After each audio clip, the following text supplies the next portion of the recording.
What's up, everybody? Welcome to the Overview, episode 59. I'm ChanManV, and joining me today are ZP. What's up, buddy? Going good, going good. Glad to be here. I like the suit. The suit is a new suit I got today, where I was actually just trying out before the show, and I'm just like, actually, I'll leave it on. But before anyone is afraid, I'm not necessarily going down the full Frodan path here yet. Say right now, of course, 2 months from now, if I show up in a yellow and red suit, well, I was a liar. Well, I appreciate the professionalism of showing up to the show all dressed up and stuff. But then we've got Flame here, who's dressed more like me, with the t-shirt and everything. What's up, buddy? I mean, I had a dress shirt on, but I took it off. Now I feel like I made a mistake. And then we want to welcome to the show first-timer Brad, or Pure, who I've been trying to get on the show for, and Brad can confirm this. I don't know how long now. Over a year. Is it over a year? Yeah, over a year. I stream in the afternoon, then you Right. have scrims in the late afternoon, and then when you're done at 10 o'clock at night, the last thing you want to do is Talk to me. I get it. or something I get it. I too had a t-shirt on, and when I saw ZP, I wasn't sure what was going down, so I actually just put on like a button-down shirt. So all types of things going on right now. It just makes you feel more professional when you're dressed up, right? All right, guys. So we got a lot planned today, and those of you wondering where Ben is, Ben had something pop up again. Busy guy right now, so he'll be back next week, though. Of course, having Pure on for the first time, we're going to get his, perspective on everything going on, particularly with Splice and, just recent news there. And then we're going to go into lots of different news that's been popping up, team news, as well as some events popping up, some job openings at Blizzard, and then finish things up with some Q&A at the end from a few of you guys that asked some questions this past week by emailing to the overview at ChanManV.tv. But let's start off with a little quick catch-up with you, Pure. And, recently there was the announcement from Splice that they let the entire roster go, including yourself. And just want to get an update on that. Like, how are you guys doing right now? How did you feel, with the news and everything? We're doing pretty well. There was a weird period after the boot camp as we were over in Cape Cod for about 2 months doing a quote-unquote boot camp. And we were all happy to get back home. And once we got back home, we kind of knew that there was OWL, like important meetings going on a weekly basis. So every single week that passed, we kind of had a Wednesday, like a D-Day type of thing where we're going to learn some information, or in this case, potentially get dropped. So it was a weird period, but we're doing okay now. Graceful is getting married, I think, or is like fully engaged, something to that effect. Remix is thinking about going back to school full time. He's always been going to school, but he only had one class. Mm-hmm. And people are forming scrim teams and stuff like that just to keep playing and potentially looking at other rosters and other types of things. So we've been okay. So no plan to stay together as a unit? We were talking about it. Mm-hmm. It's a interesting group of guys and people's expectations without an OWL spot, mm-hmm. and people's expectations without getting paid a salary tend to change. You have the ability to play with almost anyone. You have the ability to take your time and figure out what other players are out there and stuff like that. Mm-hmm. So we've talked about it. We haven't really made a decision on it, but I know some people are scrimming, some people are trialing, some people are reaching out to other people for potentially a trial for them. So we haven't totally decided that. So I guess one thing that seems clear is that even if you guys are playing together to some extent as a core, if we were to see the remnants of Splice playing in tournaments that could be coming up, we should expect some changes to be coming in terms of the overall player roster, where it won't be the exact same 6 that you guys had when you were with Splice. Definitely. We only had 5. We never really had an Anna. We dropped Mo like 3 weeks into the boot camp, and we were trialing Dino, Dogman, Shake, and we basically only had 5. But if you do see a roster, it'll probably be different. I'm not playing with 2 of the guys who I know are working with another roster, and possibly with the Rivalcade Rumble coming up, you might see a roster out there. And I actually think with the OMM, you're going to see one of our guys trialing for one of the teams. I think they're going to be in the OMM. I'm not 100% sure. So you'll probably see at least one roster or two rosters with at least a couple of the players. So one thing I wanted to bring up here, which I think is sort of the untold story in Overwatch esports, where players or fans tend to focus on the teams that are doing really well, right? The teams are getting top 3, top 4 every time. But you don't have a scene with only the top 4 teams. You need other teams playing and contributing. And not every team, despite the best of intentions, is able to get to the very top. You have been in Overwatch since pretty much the beginning, and you were part of Splice during a whole lot of build and rebuild type scenarios. What goes through your mind as a player when you're just rebuilding and getting perhaps decent scrim results, but not getting fully to the top? I guess, can you walk us through the thought process that goes on as you deal with all that? That's such $1 million question. Flame, who's here right now, was on the team and was aware of one of the iterations of what we did, and so he knows as well how hard it can be. I would say, well, I started in closed beta with just some friends, Platinum, DeFox, Blackstar. We just casually played, and then I played with the LG NRG squad, which was Seagull, Enigma, Milo, etc. The hardest part is that this is a really tough game, and things don't always go well, whether it's a tournament or just in practice. And the makeup of the 6 individuals really wears on the team. So the best way to do is an example. With Flame, about a month and a half into playing, one particular person on the team who was instrumental in wanting to play with him kind of flipped how he wanted to do things and was saying that he's not sure if he wants to play with him. So immediately you get into that problem of, okay, you have a player on the team that doesn't want to play with another guy on the team. Is it something that you can work through, have them communicate the issues, and maybe get a coach and go through that? Or is this something that you really need to nip in the butt right away? And it's always easier to look back at it in 2020 because Flame, Matt knows, he has like tons and tons of experience in terms of the analytical side of the game, and also as a player, he's very good. So at that time, he left Splice because it wasn't really working out in that department because there was a mix of emotions about how to do things. But like the heart of your question comes down to, you need short-term results just to make people feel good, like they're accomplishing something. Whereas if you're just grinding and grinding and grinding for mediocrity, that can really set you back psychologically, and I guess just psychologically. Yeah, so we had Jake on, I don't know, maybe a month ago or 5 weeks ago. And I remember one of the things that he talked about was, at the time, of course, LG was having success. And that's one of the main reasons we interviewed him and was talking to him. But one of the things that he did say is that even when they weren't having success, they had this collective bond, like the 6 of them, that they would just continue to grind it away because they had this confidence that it's not a mechanical issue. We're definitely good enough from the standpoint of aim and shooting. So it's just all about teamwork, and it's about iterations and really hashing those out and getting our communication channels all, worked out, and it will come over time. So how do you feel about that? Is that really the goal, is just to get 6 guys that are on the same level and skill-wise we're there and working, kind of finding the magic there?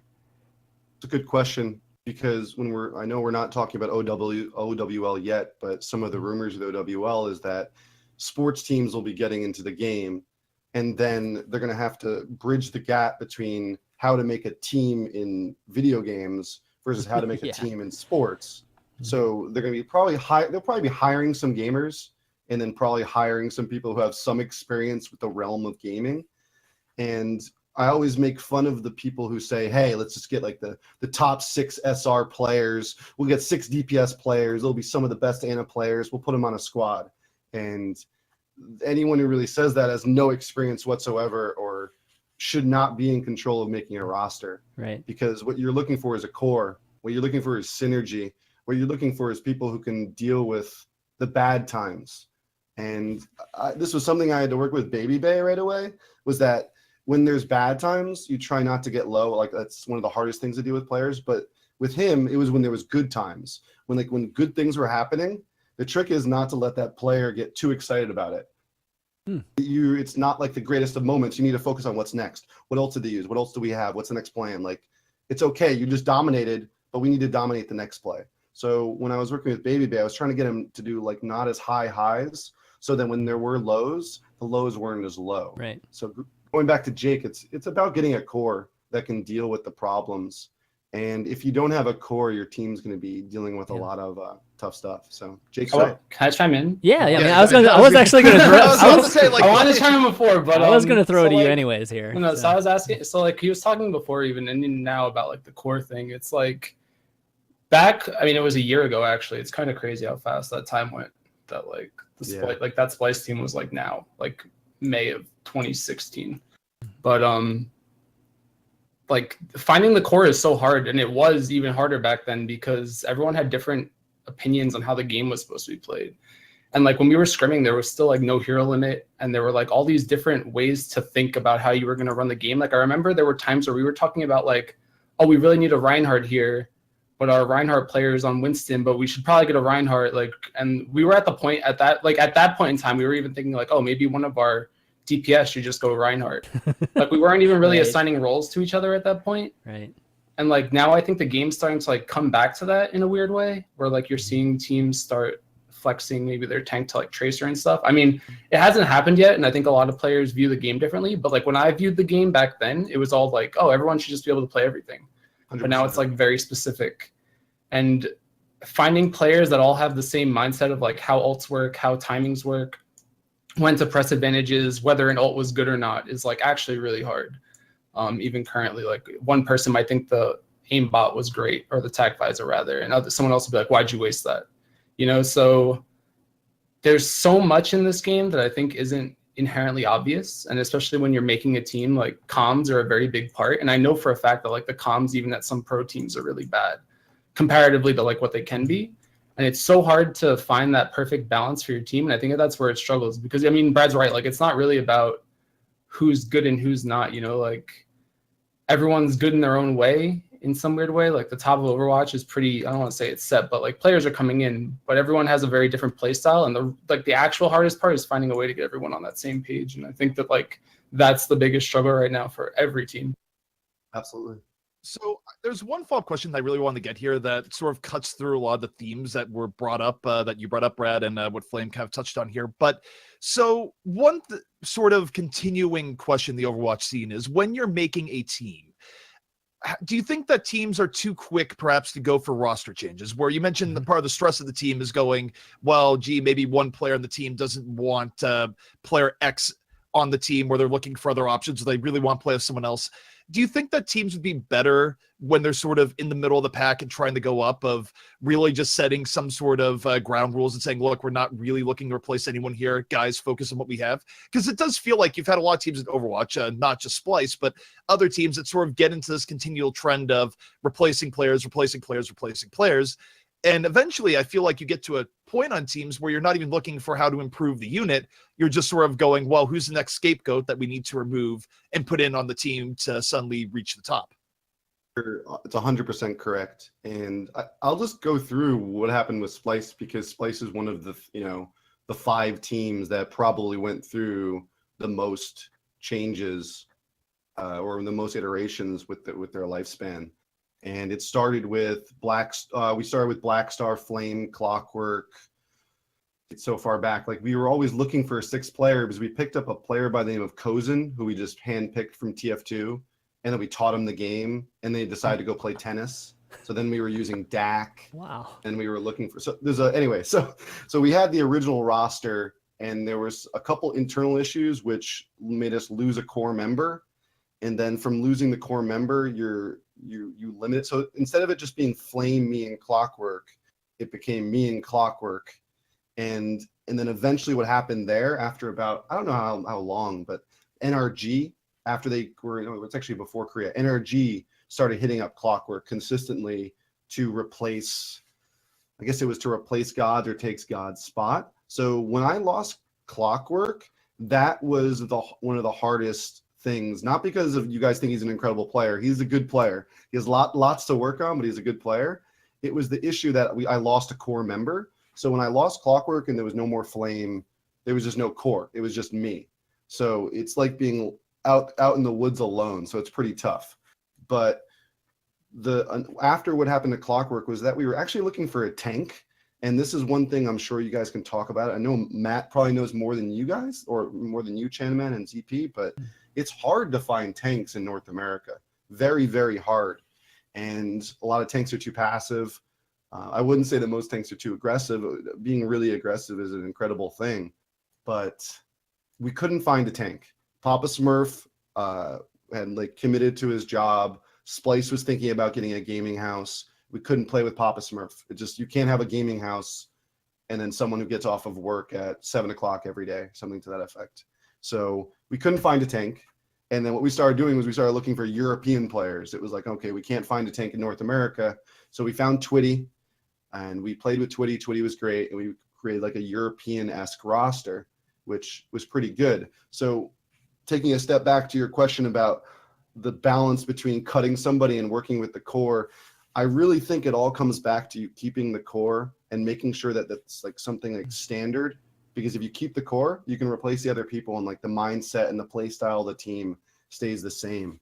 You can look at complexity. Sorry, you can look at complexity with Nicholas TJO, Torque TJO, and they were friends with Shake from the get-go. And they're still a squad, but now complexity dropped them. So I guarantee you'll see a Nicholas TJO and a Torque TJO roster in the future. Yeah, yeah.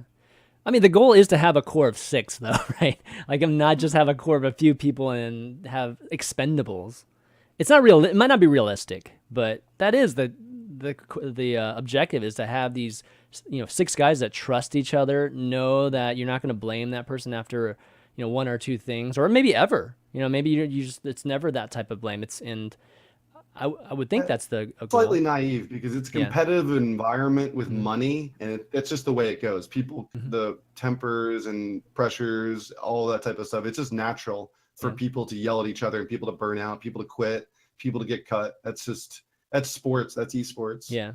But a great example, which you were bringing up, ChanManV, you could look at Immortals. Immortals has, they've kept like the same 5 guys. The only thing they changed their Lucio back in the day to Verbo. And the only other thing was their tank, which I forgot who they dropped. Do you guys remember who they dropped? Because they didn't have Nami. It was Chance. There was Chance. Chance went from playing for Immortals to becoming their coach, and then they brought in Nomi. Yeah, you're right. So basically what ZP was bringing up, they had Chance, and then does anyone know if it was that they needed a coach and Chance wanted to do it, or they wanted to put Nami in that position? It could have been a mix of both. I don't know the full internals of how that went down. I mean, I know they're obviously pretty happy with Chance. It's worked out right now, whatever it is. And they're happy where things are going. Let me ask you this, though, and we're sort of establishing the importance of a core, but at what point do you think a team should look for a replacement here? Do you think it's one of those cases where teams perhaps look for minor upgrades or major upgrades? Like, you throw out a random example here. Let's say your DPS player is pretty good, but there's a transcendent DPS player like, I don't know. Let's take Defran, for example, because he's a player that came out of nowhere in recent times. Really good. If you have a Defran that's available that is very arguably 30% better than your current top DPS, do you think that is a more justifiable upgrade than some of the other things we've seen where teams sort of mess around with swapping up players that aren't really noticeably better than each other from the outside in? There might be other internals that go into that, but do you think there should be some sort of idea from perhaps a coaching perspective that if you go to replace a player, you need to have a dramatic upgrade to justify all the team turmoil that you're going to be dealing with? Sure. Yep. Another example is Silk Thread with Denial or X Denial, where they had Jolson, who they were improving with Jolson for like progressing pretty well, but then they picked up Silk Thread for a tournament or 2, and they just dominated. They looked like a whole different team, in my opinion. So it's a tough question, but you actually answered your question within the question. It's about a coach, in my opinion. I think that you need to have neutral eyes looking at everything that's going on, because as a player in a perfect world, you're just supposed to be focusing on what you're supposed to do and how it interconnects into what the team is doing. And so if you have a coach who's always listening to the comms, if you have a coach who's always looking at play and who's consistent, who's not consistent, when they have their certain squad, they have to sharpen their pieces or use their pieces to the best of their ability. But when there's an opportunity, like you said, for the proverbial Defran, just the top 2 DPS in the world, whatever you want to call it, I think it's up to the coach, or I would say it's up to the coach to talk to the team and say, hi, We know we've been having issues in this department. We've tried to work on it in this way or in that way. And right now there's actually a couple free agents who've become available who potentially could help us in this department. So how do you guys feel as a team or as a group? Is this something that you want to work at in this way or that way? Or would you actually like to trial him and see if it actually corrects some of the issues? And this goes, sorry. Is that so I'm thinking of like the future, right? Whenever we will have these professional teams and we have coaches, and for the most part, I look at, let's just say just traditional sports and just those professional teams, the coach makes all the decisions. I mean, this isn't like, hey guys, what do you guys think? You want to have some input on it and to kind of tell us what's going on here? It's not like that at all. The coaching staff basically is this committee that makes all of those decisions, and in a lot of ways, it's a great thing to not have the players, input into this. I don't know if that works here in esports, but I know it works in the sporting, or at least the sports arena. The majority of coaches in real world sports have experience from the actual game, and Flame is like an expert on this. There's not many coaches, and this is why you look at Chance. You can look at Legit RC for Selfless. In my opinion, the teams that have the best coaches aren't the most organized or the ones really able to like deal with like kids and like the problems. Right now, in my opinion, it's actually having a coach who has in-game experience and knows what the most important part of the game is. Because Focus Fire, there's teams who work on Focus Fire for weeks and they go into a tournament. And then when the moment they need the Focus Fire at the end of King's Row in the middle of overtime, they just drop their correct ults, people will go silent, crickets, and it's mental. That's why, sorry, something just fell. But if you actually look at the Korean video from Apex, they were doing the la la la la la la. That's a real thing. It might be a partial meme, but a little interesting story is that when we were doing European splice to Kungarna, when we were actually trialing the Kungarna players, we always had issues prior to that with Focus Fires. We worked on it with Moffat, we worked on it with Graceful, and it just didn't work. We couldn't do it. We had Graceful on Hog. Your Hog can't be the guy Focus Fire calling. And so we wanted to be Moffat, because Moffat was Tracer in 76, but then that always didn't work. We just were terrible at it. We lost matches because in the proper moment where we needed to close stuff out, we couldn't Focus Fire. It was either the wrong target or no one would commit. But when we actually picked up Kungarna, or when we were trialing with Kungarna, Michael, like right off the bat, was the Focus Fire caller, and it was incredible, like a huge difference. So going back. I want to direct this to Flame here because I think Flame should have some good insight on it. Is that so? Flame, one of the things that kind of got touched on there was the idea of getting a good coach, but the problem is for many teams is that how do you get a good coach right now in Overwatch, because you have the tension that you sort of have a chicken and the egg problem, right? Where a good coach, many people would want the coach to have experience, but how do you get experience without going into the coaching role? What is the trouble for coaches, both in convincing an organization and the players playing under them to follow the game plan, even if they might not agree with it? I mean, this is a loaded question, but there's a huge problem, I think, and it's not so much an esports problem. I guess it's like a entire industry or just sporting in general, where people have to be like leaders in general as human beings to coach, I think, and you have to be able to deal with people's like nonsense and like garbage outside of the game. And there's not a lot of people, I think, that can fit that bill right now. And on top of that, I would say that one of the bigger problems that I have personally with the current state of things is that the coaches are being brought in after the fact to try to like salvage problems.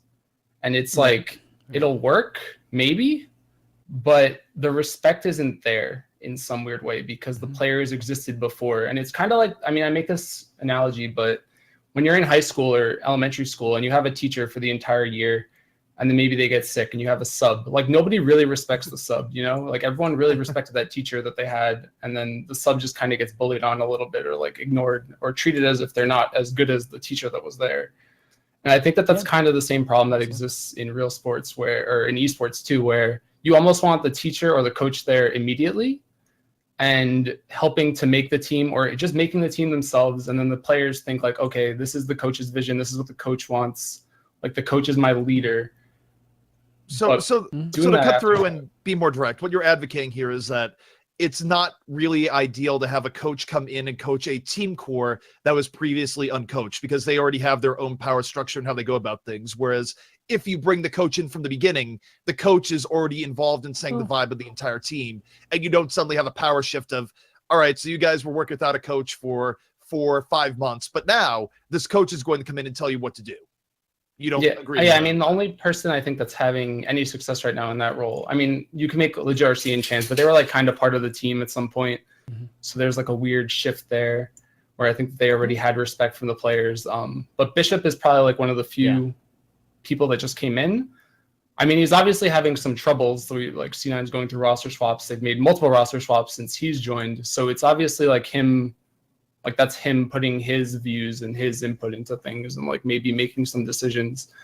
But that's, I mean, like those players that come in now, there's like what, 3 C9 players that won't have existed without Bishop. So like those 3 players will immediately have him under control, you know? So it's well, over time, it feels like if you're coaching a team long enough, you will have enough churn that eventually you do get to set the culture, because everyone is exactly that happens for sure. That happens everywhere. Like we were talking about sports, totally happens in sports. And you know, you have in college sports, particularly college football, for instance, right? When a coach gets fired, they recruited all these players that are on the roster right now, and those players came and committed to the school because of that coach. So when a new coach comes in, and this is similar in esport, you have to get them on board. You have to sell them on what you're bringing, you know, what your philosophies are, and whether the players buy in or not is going to determine how successful you are. So I do agree that it's easier to accomplish that if you start the team with, you know, this coach already in place. But like we saw with Bishop, I mean, Bishop, I feel like those players are still, at least the core players, are still buying into what he's doing. And I don't know, I haven't heard that much dissension from that standpoint yet. And so that's obviously happened there. And that's kind of cool to see. They haven't quite experienced the success quite yet, but it's good to see that model is working for them. Well, I mean, it's all relative, right? Like, it's you could argue that it's not working. Yeah, okay, sure. I mean, long term, you would say it should work. But I think back to the point, or what ZP was asking, I think that right now we're at a really good time for these orgs to start making some managerial decisions. I agree. I mean, I've been approached by orgs to coach or manage, but some with teams already. Like, I wouldn't want to be in that position. I don't think a lot of coaches would want to be in that position. I think like back to what Brad was saying, or like what we were saying about Splice before, where it comes down to like game styles. Like someone just needs to be the one that's saying, this is what we're going to do. This is how we're going to do it. If you don't like it, you're out, you know, it's kind of that. It should really be that straightforward. And you should like be able to pick your teams that are going to respect you and do what you say. And like, I mean, it sounds like totalitarian, but at the end of the day, like you need leadership and you need someone that's going to be the voice of reason and be the axe at the end of the day for the players. So I think we're at a good time right now with all these free agents for orgs to start maybe investing in management more so than just players, but I guess we'll see what happens as time goes on. Here's a question for you. Here's a question for you guys. How much of it right now has to do with the owner? Like the owner really, you know, bringing the message that, hey guys, this guy I hire for coach will make all the decisions, you know, like, and that's it, you know, and whatever he decides, whatever roster changes he makes, that's how it goes. Compared to somebody who's, you know, a little bit more of a, you know, player-friendly type of owner who's, you know, trying to please people and doing that sort of thing. Are we seeing that type of dynamic right now? And is that an issue? Is there even a single team that really has the situation where the owner has a right-hand man, which either is a manager or I guess Tempo Storm, right? Like Tempo Storm had Robert Del Papa, like working with Mini to build a roster, but I don't know of many teams that have an owner has a coach or a manager and is telling them to like build the team. It's all for you. You can do it the way you want to do it. It depends on where you put your investments. I mean, you could argue that, I don't know. It's going to be interesting too when you start bringing sports owners into this because they have hugely different outlooks. I mean, you look at Robert Kraft and Bill Belichick. Like Bill Belichick can take players and make them good. Like he had like that quote. It's like, I don't go for the best talent. I go for the best team. And like, as long as you have that strong leadership, I mean, even in like high school sports, like if you have coaches that you respect and like will put your neck out for, like, that's like a really valuable thing, I think. And it all comes down to like how it was brought up to you or how it was given to you. I don't know if it's so much the owner's problems as much as it is like, I guess it is their philosophy, but I don't know if it has to be like them being like, oh, I'm going to bestow all this on you and the players are going to know. It should be like, you pick the team, you're in charge here, and then like you delegate your responsibility. Well, I'll give you an example of like the opposite that happens in sports. Like Jerry Jones. Like you gave the example of Bill Belichick. Look at Jerry Jones. He makes all the decisions, dude. Like in the end, he might have a general manager in place, he might have a head coach in place, but the guy makes all the decisions. And that's very clear. And it just takes the authoritative power away from the coach and how the players look at it. Without going super, super far away, because there are more Overwatch-specific things to ask Pure here, but I will note that Bill Belichick's situation at the Patriots is unique in sports in the idea that because he's had success, it also gives him more room here where he doesn't have to defend himself and go, I'm doing this because of this. He could go, I'm doing this in the best interest of the team. And he has a track record of success that gives him that leeway. Even if you were to find the Bill Belichick of Overwatch coaching and put him on a team, he would still have to really be worried about the PR optics about certain moves he makes until he has a track record of success, because you don't want to have a case where maybe you have a bad month or a bad 2 to 3 months where even if you're doing the right plan, the results aren't there immediately and you end up getting canned because you don't have enough time to get to your long-term setup. So all of these things are factors in coaching and how you want to set things up as a coach, because when you're newer, you do have to worry a little bit more about short-term results, even if you do have the bigger long-term plan in your mind. So what's the metric for a good coach or a good manager? Like would you actually figure out, like if they could speak eloquently and give you like put their plan on a piece of paper and they look good, they're good on camera, they know how to like convince people of stuff, that doesn't make them a good coach. So like I'm throwing this at you three. How would you actually find a good coach? I think the metric is, to find one the question, is your question what is? How to find one or what the result of a good coach is? Well, I know what the result of a good coach is. It's like consistent progress moving forward and stability. But like, so you have CMOOS with NRG. Like, do we even know if CMOOS is good at like, do we contribute the NRG results to CMOOS as a manager and like a coach, whatever he's doing? Or is he actually doing an incredible job behind the scenes and we don't know that, but NRG not doing well is because of the players? I'm just using him as an example. No, that's a good example. I don't know if he's good. So like, how would you actually, like the even better example, so you got Flame, incredible analyst, great player. Okay, so teams are coming to him asking about coaching or managing. How does the person coming to him about being a manager know that Matt would be a great manager for them? Maybe he wouldn't be. Maybe he'd be an incredible manager. So like, how would you actually figure that out? I would say you would have to use a mix of evaluation tactics where you, of course, talk to the coach you're talking with and see, do they have good ideas that you agree with? And that would require, from the owner perspective, that you also have educated yourself sufficiently about the game to where you have some idea of, all right, does this person know what they're talking about? And then B is that you still have to look at results no matter what. You have to look at how much power have I given this coach? How much authority has he had to make changes with the team? And then has he been able to get it done? And there's no way of getting away from the results part there, where if in the NFL, you could have the most eloquent coach ever that is coming up with great ideas, but if they have 3 losing seasons in a row, they're going to get fired.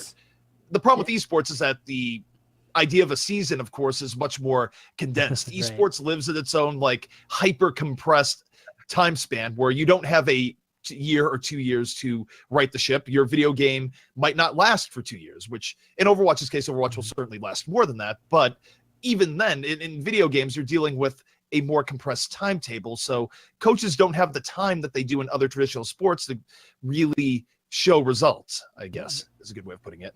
Yeah. So I mean, I guess to build off that though, I would say that it's all about the mentality of the players too. Like, I mean, you could argue that some high school coaches I'm going to keep going back to high school because that's like the most familiar coaching that I have in my brain. But like, you wouldn't know if a coach was good, even if they lost, like if a team makes it deep, but the players feel like they let the coach down, that's like very different than the coach feeling like he let the team down. And that's like a very internal struggle that I think isn't always going to be apparent. And I think that if you were the owner of the Giants and you were going to cut Tom Coughlin, you would ask the players first, like, how do you guys feel about him? Is he the problem? And that's like a very deep rooted loaded conversation to have where I'm not really sure. Like, I agree results are important, but I wouldn't harp on them so much, especially in short term. I mean, especially now that we're coming into Owl, like some teams are just going to flop season 1, you know, like it's going to happen. And that's part of the ecosystem. Like people are supposed to flop and like get back on their feet, and you see who rebounds and stuff. And like some players might have way better talent that carries them in season 1, but then season 2, the team that was scrappy season 1 is now like really well refined and their team works great. And maybe their coach gets them like to the top. There's so much to talk about there, I guess. And there's a lot of different perspectives that aren't actually always going to be that easy to get out. Like if the players are letting down the coach, then is it the coach's fault? Like how would you know that? You know, I don't know. And I think it is a combination of those two factors. Like I think it's culture in the locker room or culture just on the team here, as well as results. And I would say with the results, it's more potential results. You know, like what do you see? If you see it climbing and the players are still happy, then that coach is safe. But once that potential, you know, I would say stops and the results are the same, they're not getting in the playoffs or whatever, then even if the players are happy, and again, we've seen this in, you know, college with like Les Miles recently, and I even saw it at Texas with Mac Brown to a degree, or just Charlie Strong to a degree. And I mean, you have to get rid of the coach, even if the players love the coach and the players think that they're better men because of the coach and all that stuff. It still comes down to results. And the reason it comes down to that and having the potential results being plateaued and making a decision that way is because it's a relative thing. It's not like there's, you know, if there are other candidates that can potentially get you to the next level, then I don't see anything wrong with doing that. Now, where we're currently at, that might not be the case, but in the future, hopefully there are more and more options, you know, as Overwatch eSport grows. And then, you know, that kind of decision will be a little bit more clear for a lot of the owners and general managers. Right now, it's not. Right now, it's very murky. I think a lot of people have to compromise with a lot of things. You know, some people just don't want to have to deal with craziness, you know, from the locker room. So they're willing to sacrifice results for a more stable team because there are other things going on like streaming and advertising and things like that too in terms of the team. So it's very murky right now, but it should get clearer and better as time goes on. Hopefully. Yeah. So let's talk about OWL, and we'll kind of transition from, you know, this kind of interview with you to just everybody's thoughts. You know, OWL, I think maybe even like last week or maybe right the day after last week, you know, became obviously a big topic just because the $20 million buy-in, you know, was released, or at least was reported. And, you know, Robert Kraft's name came up, Stephen Ross's came up, you know, Blizzard coming out with their own statement saying that something of these things might not be true or some things aren't true. But want to get your overall take. We do know, or at least we're confident that the buy-in is $20 million at this point. And Pure, you felt the results, or at least maybe Splice, even though Splice said they didn't make a decision like that, we are seeing other teams like Splice making a decision to take a step back from Overwatch. Not just leaving Overwatch for good, but taking a step back and revisiting later. So I want to get your just everybody's opinions on you know, how just the reactions to this kind of news, as well as how everybody is reacting to it. Flame, why don't I have you start first? Okay. I guess I'm more of the unpopular opinion when it comes to a lot of it. So a lot of people are complaining, I guess, or they're just outraged by the 20 million and like, how do you get to this valuation? And I saw people saying things like, oh, you could buy all 3 of these orgs for that much money, blah, blah, blah. But I think that Blizzard's plan is so big, like it's actually incredibly large, and the scale of it is something bigger than I think anybody's even really prepared for, that the money kind of makes sense. I mean, I don't know. I'm not going to pretend that I understand the valuation metrics, but when it comes to it being ridiculously high, I think that their expectations are also equally ridiculously high. And I remember sitting down and them talking about like how they wanted it to almost mimic like a sports league and like almost be an NFL. So when you compare it to like StarCraft or Counter-Strike or even Dota, where it's like majors and small tournaments, it's like going to be so much more than that to them. And I think that they're even like going to start pushing for like billboards and jerseys and like getting esports or Overwatch stuff into sports stores and like there's so much networking and there's so many different crazy ideas. And I mean, they're crazy, but they can happen, you know? And I think that it's important that whatever vision they have is what they stick to. I mean, you don't really want a lot of flip-flopping. They've been pretty adamant about their views. I mean, like, you're starting to even realize now that once Overwatch League starts, it's going to feel like none of this even mattered in some weird way. Yeah, right. Like the game really still doesn't feel like it came out yet for some of us, because it's still like Overwatch League was supposed to be like that big moment. And I think that like that's how they feel, and I think that that's how it's been kind of portrayed to us. Like, okay, let us handle it. We'll see what we can. Like, we have a plan. We're going to do this, that, and the other thing. I mean, the fact that the orgs are dropping is really disheartening in some way. But I think the Blizzard's more focused on this really large, sustainable, long-term ecosystem that won't fail and will have the correct support. I mean, people were talking about the article about how, oh, we're going to sell a team and we're going to take 25% of the cut. Like, that's just incentive to never sell. And they want people that are going to come in and not sell and stick to their guns and create this massive league. Like, right. I can't imagine what it felt like to start to create the NFL or to create the MLB. It was probably like a huge undertaking. It was probably crazy at the time. I mean, obviously I wasn't alive, but that's kind of what they want to do. Parents weren't alive. And it's it's outlandish, but it's doable. You know, like, there's a dream there, and you can like make teamwork makes the dream work. You know. Okay. Yeah. So to get word on this, as far as this goes, I feel like we are dealing with very incomplete information, and we're on a gigantic jump to conclusions, Matt, right now, especially as we are in a transitionary period where people are basically coming to very grand assumptions on how things are going to work off of very little public information. And if you think about the nature of some of the leaks that we've been getting that have been going out, think about who has the most incentive to leak some of the things that are coming out here, especially if it has a negative trend. Well, it's people that, for whatever reason, feel like they're not getting the proper end of whatever negotiations might be going on. You're not getting the full story of what is going on behind the scenes. So I do feel like there's been somewhat of a bad boogeyman that's been painted in regards to Overwatch League stuff, particularly in recent times. I think people should have a little bit more faith that things will be done pretty well when they come out. Like, it's one of those things where hearing Pierre's perspective will be interesting depending on what he wants to say, what he may know or feel comfortable in sharing. But I do feel that people have been very quick to judgment over things where there clearly is not a complete informational picture out there. And we're just in this time period where there's clearly transitionary stuff going on, but it does make it a little bit slower on the news cycle, which makes it more likely for things to get legs that might not even be things at all. So I guess for me, and talking about Overwatch League stuff, is that I really feel like people shouldn't make grand judgments on where things are going based on a few dribs and drabs of information we get here and there, where even if it is, let's say that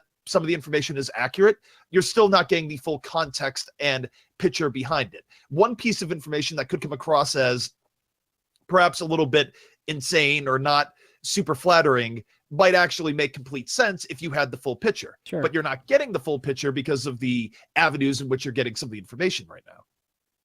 No, I agree. There was what was the statement from Blizzard like 3 or 4 days ago, and that was after all the orgs were dropped. I think it was after Splice, or maybe it was after LG Loyal, and they died. But Blizzard made a comment, and it was it was nice to see a comment. It's nice, but from my perspective, I've heard rumors from like my really in the know friends. I've heard rumors from people within Splice. I've heard rumors from all random type of people, and I can tell you that it was never that, hey, Splice is going to be an OWL, or hey, Splice has been underperforming, they're going to drop their team and pick up another team. Oh, hey, they were going to be in it, but then Kraft was in it, so they got out of it. It's none of the above. Yeah. It's a combination of everything going on. It's business. So I'm going to give you guys more than you know, but I'll stop from where I should say. I'll stop before I get in trouble. So Splice, and this comes from Noah Winston from Immortals. He didn't tell me anything. I don't even know the guy, but he had an interview where he was talking about how if an organization is betting their org on OWL as like the thing they're doing it wrong, because OWL should be just one small subset of what you're doing. Granted, the buy-in is potentially $5 to $20 million, which is a whole different discussion. The point that he was making was you can't be thinking that's the end and be all. So if you actually look at Splice partnered with Delaware North 6 months ago, 5 months ago, whenever it was. Mm-hmm. Delaware North is the parent company to the Boston Bruins. They own lots of casinos, hotels, a lot of entertainment centers. And so right from the get-go, they were pushing Boston, Boston this, Boston that. And then after time goes on, they start going in, they have their meetings, et cetera, et cetera. They get certain information. And then the public found out around the same time that Splice found out, as far as I know, that Robert Kraft made a supposed verbal agreement. I don't even know at this point. Right. It's a handshake agreement, which is, hey, yeah, I'm going to do it, but I haven't signed anything yet, which if you're a part of business, you know that handshake agreements are pretty solid unless you've had a couple bad experiences. But for Splice, for them, they will probably be in OWL, whether it's season 1, season 2. But for Splice, what's more important to them, which I can't go into, is Delaware North. Delaware North is going to give them a much grander vision for their Halo team, their WoW team, their CSGO team. So they don't care about OWL as much as they care about Delaware North. And for OWL, there was no real reason for them to continue having a team who potentially, if we got a coach, we would keep getting better and better. I know for a fact. But there's no reason for them to be shelling out of more than $10,000 a month to keep a team that potentially down the road, once the numbers actually stop fluctuating on buy-ins, they buy in for $8 million for whatever city they're going to do, and then they're going to go with the Blizzard process. Because there are rumors, and I think it's going to be kind of a shit show, that potentially it's not going to be people buying teams. It's going to be, like Matt was saying, you get a coach and you build a team from scratch. Ooh, I'm going to get Grim Reality, and now I want Grego, and then, oh, they're friends with each other. And, oh, I want ZP as a backup analyst, but he's a caster. No, shower him with money. Like, there's going to be, it could really be that scenario where there's just empty teams and you're doing it like a fantasy football. Like I used to do that with Madden. You just, ooh, I want to choose this guy. I want to choose that guy. Right. It could get to that point because even though the team might not be good, there's a lot of hype around it. It might sell a lot of jerseys. And that's what, going back to what Matt was saying, is I kind of want to step away from Splice. Unless you guys have specific questions, I'll try to answer on that. Is it's going to take time, and the merchandising, the scope of what Blizzard is trying to do is gargantuan. And it wasn't until we got dropped from Splice where I started talking to some people about some opportunities that I realized how huge Blizzard wants to make this. And I was not sad when we got dropped. And since then, it's been really interesting to hear about everything going on. And even though it's not nice that Dignitas is dead, that Splice OW is dead, that, you know, these rosters might continue with each other, but you're talking about teams continuing without like salaries, without money to pay coaches, without money to pay analysts. And who do you really think another org is going to pick them up? Like, do you think someone's going to pick up Fnatic right now when Fnatic just dropped them? It's highly unlikely unless it's an org that makes them sign a dreadful contract. So yeah, I'm positive about it. One thing I wanted to ask real quick before we move on, just because it's a really good segue that you said there, is that where to in the future for you personally? Because in the past you had mentioned that you had interest in being a talent. There was actually some interesting offers you had early in Overwatch, which I don't know if it's past the expiration date where you wanted to mention to it. Okay. But where are you looking towards now? I had an offer a long time ago to be a caster that came out of nowhere. But what I've wanted to do since day one was be a coach and like an analyst type of person. It was when I was with Enigma and Seagull, I almost did it from day one. And the interesting thing there was that Brandon, as everyone knows, he started streaming and he had pretty good success. He had a couple thousand viewers. And then all of a sudden I remember waking up one day and he had 18,000 people watching. And for anyone that knows how Twitch pays out, there's quite a significant difference between 30 viewers to a couple hundred viewers to a couple thousand viewers to 18,000. And Brandon became his own brand. Brandon his own brand and like moved on to like his own things. So working with Enigma and working with Seagull and like coming up with like a process where I would be doing analysis and we would be building a team just was like, it was gone almost immediately once he started becoming a huge streamer. So for myself, there's one or two teams that want me to trial for them, but I'm not really interested that much in it. I want to be a coach or an analyst for a team that dominates. And it goes back to what Flame was bringing up, though, about do you go to a team as a coach or an analyst who's already solidified, and then you're just like something supplemental versus being the coach or the manager, bringing in one or two players, and then you're being integral. There you go, a part of it. So I'm taking my time, and it's really nice to chill out, and it's nice to take some time, because grinding for 7 to 8 months, guys, oof, it's just it's worse than a real job for me to a certain degree. So I want to bring up the question about a couple questions, actually. One being the environment, the next few months, or whatever those months are that lead up to the actual OWL, announcement of season 1, or just with the full details, or even just the beginning of OWL season 1. What is it going to be like for the players right now? I mean, are we in a state where we may see a lot of players just give up on being a pro Overwatch player? Just because there's not many things to do right now? Or are we in jeopardy of that? You see players quitting right now because of the environment. They were never meant to be a player in the first case. Okay. So I haven't signed any NDAs, and I'm on good terms with Blizzard. So I'll just tell you that there's going to be good stuff coming around the corner, and it will be bigger than, say, just like an org competing in a tournament. There will be events. There will be good news coming out. Plans will be unfolding, and when Blizzard is ready to do what they want to do, they'll roll it out. My hope is that when they do roll it out, it's done well, it's done professional, it's highly organized, and I think people should. But are we be talking positive about OWL here, or are we talking about other stuff? It's not all. This game is like much larger than OWL. There's going to be there's other things going on, and the people in the know about it. But it's just not really. I'm not going to attach my name to throwing out certain labels here, but there will be other tournaments. There will be other huge events, and OWL is its own thing, which I think Blizzard wants to see as like the premier type of thing that's always like looked up to. So if you're a player, man, keep grinding. If you're a player, get on a scrim team, just scrim. If you're a player, think 3 or 4 times about potentially signing a contract right now. But like playing ranked and watch your VODs. Just keep gaming.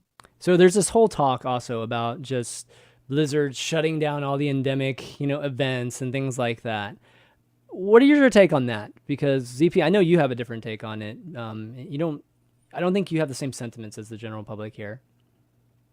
Oh, as far as that going on, I mean, the biggest thing I'd say is that I don't think things happen for zero reason. I would say that I think the idea that people have that there's just going to be a wasteland is a little bit ridiculous. I don't think that even if one thing ends, it doesn't mean that it's the end of the world. I mean, who knows what the plans could be? It's just, I would have a little bit more faith that Overwatch is a huge property. There's over 30 million players to it. I would expect esports wise that it is going to get very thorough support. I think it's a little bit for people to go, oh, this is happening now, the world is ending because you have a month in 2017 pre-Overwatch League that might not have as much stuff going on as you might like. It's very premature. We are at the beginning of something big. We are not, people really just tend to over-exaggerate the doom and gloom is, I guess, how I will look at things right now. Flame, what's your take? I mean, there's like a lot of ways to look at it. There's the first way where I'm kind of sadder. I'm like I want to say burnt out, but there's like a weird burning out mentality for me right now, not just from an analyst standpoint, just from like a watching the scene standpoint, where like you see 6 teams suddenly just not have paychecks all of a sudden. And like that really like hurts as someone who like, I mean, even Brad knows, like there was a time where I was talking about like, oh, I'll quit my job. Like we'll go do this, like Overwatch League is still not until what, like November at the, like most people are like shooting around. Probably it won't start until before BlizzCon or whatever they're planning. So like, that's a lot of time without a paycheck, as Brad was saying. But it's just, as far as the orgs, I mean, Blizzard has their plan. Like they know what they want. They like know the scale that they want. They know the commitment they want. They know the kind of people they want to work with. They're not shy to like, say no to people. They're not afraid to turn people down for reasons more so than just money. And that carries a lot of responsibility at the end of the day for them that I personally like would never want to be a part of, like it's just, but they have a plan. Like they have a goal and they have a mission that like they're sticking to.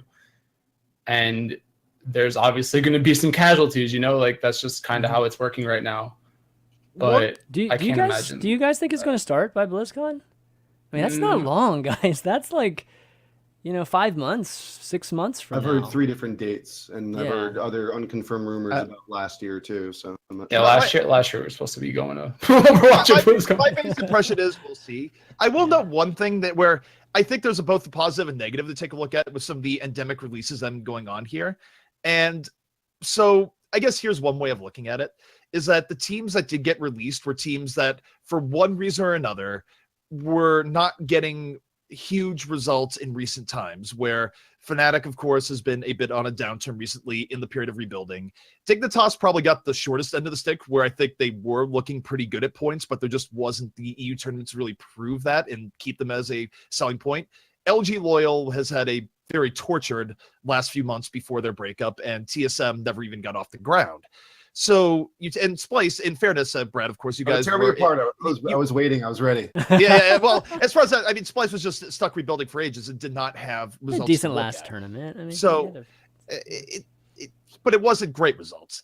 The teams that we have been seeing that have been doing really well are still being kept on by their teams. And if you think about it logically, you would have to think that part of it comes to the idea that the teams that are controlling those teams are either going to find a way of integrating their org into something based on OWL, or they have enough faith in their players and their brand that they figure that they can sell the team as a unit to a prospective Overwatch League owner. And who knows if that's how it'll go down, but that's a theory to how things could go down. So I would look at the teams that are holding on to it and going, well, there must be a reason why they're holding on to their teams right now and what they're looking forward to. So, I mean, some of these things you can look glass half empty. Some things you can look more glass half full, I suppose. So it's not all just doom and gloom, so to speak. No, for sure. And I think one other thing that I didn't even touch on, and I should have touched on, is that if your contract was going to end, I don't know, next month or something, like say I was on Splice and we had a year-long contract until June, like, I mean, I'm using Splice as the example, but if you're Dignitas or whatever and your contracts were going to expire in August and you did not think that Overwatch League was going to start until then, there's really no reason to hold on to your team, I think, at that point, because a player would be really irresponsible for a player to re-sign an org contract at any point after the summer starts or even right now.